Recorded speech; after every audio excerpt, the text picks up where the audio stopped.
So how do you jailbreak an iPhone? Well, let's take a look. In order to jailbreak iOS, you need to basically overwrite the firmware. You need to install a modified set of kernel patches so you can run third-party apps that are not from Apple or signed by Apple. You overwrite the firmware to remove the digital signature protections. It gives you root access to the OS, and now you can install third-party apps and extensions and themes. And one of the first things you'll probably do is install a third-party package manager called Cydia. Cydia allows you to find and install unauthorized applications. It gets rid of sandbox restrictions. Unfortunately, that does allow malicious apps to access the device. Obviously, the security risks are no warranty anymore, possible malware infection, possible diminished performance, and possibly bricking or destroying your device. Forms of jailbreaking, there are actually three sort of approaches. The most common is something called a userland exploit. So userland apps are anything that runs, any applications that run after the kernel has started. So they're entirely software-based. Apple could patch these. And some of the jailbreaking tools are Jailbreak Me, Star, Saffron, Spirit, Absinthe, Evasion, Pangu. I can tell you right off the bat how Pangu works. You download this thing from a Chinese source, of course, and they tell you to start the phone such that you can reset, and you have to actually have it plugged into a computer with a serial cable. And you basically reset the date and time of the phone back to before the firmware signature so that the signature has no meaning, and then you put the patch on. So that's one. That's the most common. Another one is something called the iBoot exploit. This is a second stage bootloader that is actually used for recovery mode.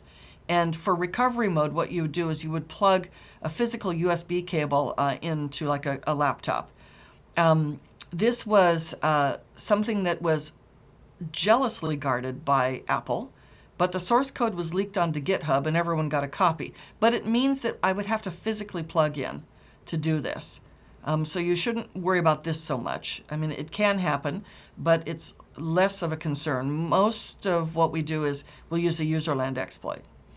Or you could flat out have a boot ROM exploit where you're just all the way down to the boot ROM changing that. And that could only, if that is discovered and released, there's no patching that. I mean, Apple just has to put out a new version of the hardware. Here are some examples. Here's an example of Jailbreak Me. And so they'll say, you can get tweaks and apps that Apple won't allow. And this is free, safe, and legal. You should sync with iTunes before using this tool. In other words, backup. And then once you jailbreak, typically what happens is so that you can install the free apps you want, you install Cydia immediately after jailbreaking. And Cydia then, when you open it, allows you to browse for those unauthorized things and download them. There are some techniques for jailbreaking. There's the untethered jailbreak, the semi-untethered jailbreak, and the tethered jailbreak. Now, the untethered jailbreak is what we think of when we think of a normal jailbreak. The device stays jailbroken indefinitely. After you jailbreak, you reboot the device and it stays jailbroken.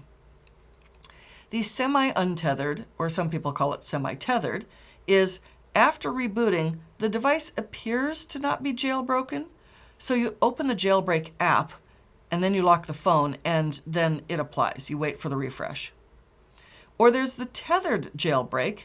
Once you jailbreak, when you reboot the device, it's got to be connected to a computer or it won't boot. You have to jailbreak it connected to your computer every time, or the device won't even boot up.